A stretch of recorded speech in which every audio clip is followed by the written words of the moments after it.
en Vendée avec Xenia. Elle est en Chambéry pour nous parler du métier de tonnelier, un métier ancestral. Salut Alam, ce matin je t'emmène en Vendée. Alors on n'est pas dans le pays du vin et pourtant je t'emmène dans une tonnellerie, la tonnellerie Manceau, un nom que tu connais parce que Maxime était venu nous rendre visite sur le plateau et moi je me suis dit que j'avais envie de venir découvrir les coulisses de cet incroyable métier très artisanal. Donc ici on fabrique des tonneaux, mais ce n'est pas tout, on fabrique aussi des œuvres d'art de manière très ancestrale. Donc ce que je te propose c'est qu'on se retrouve tout à l'heure auprès du feu pour découvrir les mystères de la tonnellerie. Voilà encore de quoi nourrir aussi notre imagination. Xenia est en visite aujourd'hui chez le seul tonnelier de la région. Il est à Chambéry, en Vendée. Regardez, c'est absolument magnifique. Et oui, salut Alam, j'ai retrouvé donc Maxime au cœur de sa tonnellerie familiale. Maxime, donc moi j'avais vraiment très envie de venir voir ton métier parce que tu es venu en parler en plateau, mais je me suis dit c'est quand même un métier super artisanal qui du coup le point d'orgue c'est le tonneau qu'on connaît tous bien. Il y a de nombreuses étapes avant d'en arriver là. Ici c'est un peu l'étape principale, un peu le clou du spectacle. C'est ça. Ça s'appelle? C'est le cintrage en fait, c'est ce qu'on appelle nous dans le jargon la chauffe du tonneau et ça fait partie des peut-être 25 étapes de fabrication. Mais c'est vraiment l'étape la plus spectaculaire, mais la plus importante pour nous, parce que c'est elle qui va permettre de nous cintrer le bois, et c'est ce qui va aussi donner derrière les différences de goût pour le liquide qu'il y aura à l'intérieur après. Voilà, donc là spectaculaire parce que donc on imagine à l'intérieur qu'il y a de la vapeur. Tu peux nous montrer comment ça se passe dedans? Bien sûr. Peut-être Jérémy à l'œuvre. Voilà. Et là c'est censé. Ok. Alors c'est tout simple, c'est ni plus ni moins qu'une grosse casserole qu'on fait bouillir de l'eau à l'intérieur. Comme ça permet d'avoir plein de vapeur. Donc notre tonneau passe 30 minutes environ à l'intérieur. Et c'est la chaleur et l'humidité qui vont permettre de cintrer le bois tranquillement. Et qui va lui donner cette forme arrondie? C'est ça, tout à fait. Okay. Oui. Et ensuite derrière je vois qu'il y a un seau de feu. Oui, c'est ce qu'on appelle un brasero. Ça sera la deuxième étape de la chauffe en fait. Là, la première étape c'est vraiment le cintrage pur et dur. Et la deuxième étape, ça sera ce qu'on appelle chez nous le bousinage. C'est-à-dire c'est pour fixer les lames, pour qu'elles restent dans leur cintrage et qu'elles ne soient jamais sous pression après dans le temps. D'accord. Et ça reste des gestes hyper ancestraux en fait. Enfin, ça, tout à fait. Ça s'improvise pas. Ici, toutes les personnes qu'on a, nous, elles ont toutes leur sapé tonnelier. Et c'est l'étape justement qui met le plus de temps à acquérir en fait, en termes d'expérience. Donc là, on a un chef ici, Jérémy, lui qui connaît bien le métier. Il n'y a pas de souci pour lui. Je lui fais totalement confiance. Oui, puis finalement, du bois, de l'eau. De la vapeur, c'est ce qui fait, c'est les matières qui sont nécessaires. Exactement, c'est tout à fait ça. Chaleur, donc feu, humidité, et voilà. Vous voyez, on va pouvoir voir le bois qui tranquillement se plie. Voilà. C'est ce qui va lui donner cette forme si traditionnelle qu'on connaît bien. C'est ça.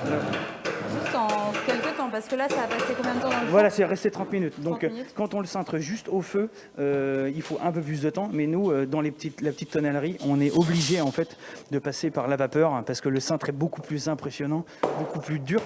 Donc voilà, on le passe vraiment à la vapeur et après ça se cintre super.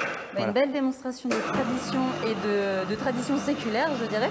Donc ça, c'est une partie de votre métier. Il y a une autre partie qui est un peu plus moderne, mais qui reste traditionnelle. On va aller voir ça. C'est la petite tonnellerie d'art et la majestueuse tonnellerie d'art aussi qui fait votre différence. Et Alan, je te propose qu'on aille découvrir ça ensemble. Retourner à Chambéry en Vendée, la petite tonnellerie fait sa place face au grand, même si nous avons peut-être moins de vin qu'en Bourgogne ou dans le Bordelais, ben vous allez voir, on a beaucoup de créativité ici. Et donc nous voilà dans le coin des artistes. On a parlé de la tonnellerie d'art, donc c'est vraiment votre spécificité. Là par exemple c'est une pièce unique. C'est comme ça que vous avez choisi de vous démarquer quand vous avez commencé avec toute la famille. C'est ça, tout à fait. Vu qu'on a vraiment une formation aussi d'ébéniste à la base, on a allié les deux métiers et on a vraiment trouvé ce créneau. En fait, on fait les moutons à 5 pattes de la tonnellerie. Donc là, c'est des commandes vraiment particulières.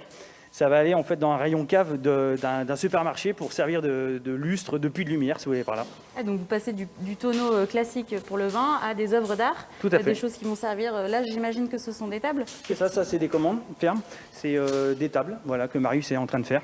Et c'était votre façon de vous démarquer par rapport à tous les tonneliers de l'Ouest qui vont plus être dans les maisons de vignerons. C'est ça, eux, ils travaillent quasiment tous pour l'export, les grands vins de Bordeaux, etc. Donc nous, on ne pouvait pas lutter, nous, petite structure comme on était quand on s'est installé il y a 18 ans.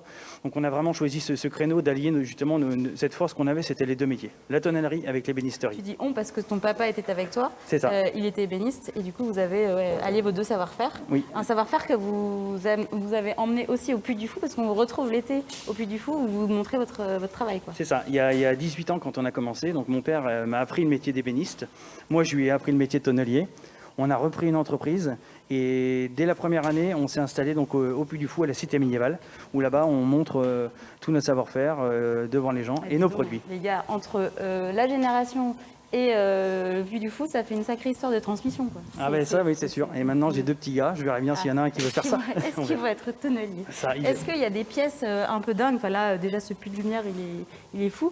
On vous a souvent demandé des paris, des choses, enfin des commandes assez particulières, j'imagine. Ouais. C'est toujours un petit challenge pour à chaque fois, oui, oui. Puis c'est vrai que plus on en fait, plus on devient fort en fait dans ces choses-là. Et maintenant, c'est vrai qu'il n'y a plus grand-chose qui nous fait peur. À chaque fois, et c'est aussi ça un petit adrénaline. C'est tout le temps un challenge à chaque fois de réussir en termes de délai et surtout en termes de fabrication et qualité, quoi. Et t'es fier d'avoir fait perdurer l'histoire un peu familiale? Ah bah, bien sûr, ça c'est ma plus grande fierté. Voilà, donc si ça pouvait continuer derrière, ça serait encore mieux. Ah bah, appel à tous les futurs tonneliers. C'est ça. Tonneliers que tu formes aussi parfois. Alors, ici. Voilà, ici, les 4 personnes qui sont ici avec moi, donc il y en a 2 qui ont été formées en interne, 2 autres qui ont leur CAP aussi. On a la chance d'ailleurs de voir ce qu'on a vu tout à l'heure, Lucille. C'est une des rares femmes. Le tonneau un peu coloré. C'est ça, une des rares femmes tonnelières qui a eu son CAP tonnelier en France. Donc on est assez fiers de l'équipe. Encourager à venir. C'est ça. Bon bah moi je vais réfléchir à un challenge assez dingue à te refaire. En attendant, Alam, je ne vais pas te ramener cet énorme puits de lumière. Je te propose un petit porte-clés qui est très mignon aussi, qui a été fait par les petites mains de toute la famille. Qu'est-ce que tu en penses, hein? Je te le ramène demain. Effectivement, Xenia, le petit format, c'est mieux parce que bon, le grand tonneau, ce serait compliqué. Alors, si vous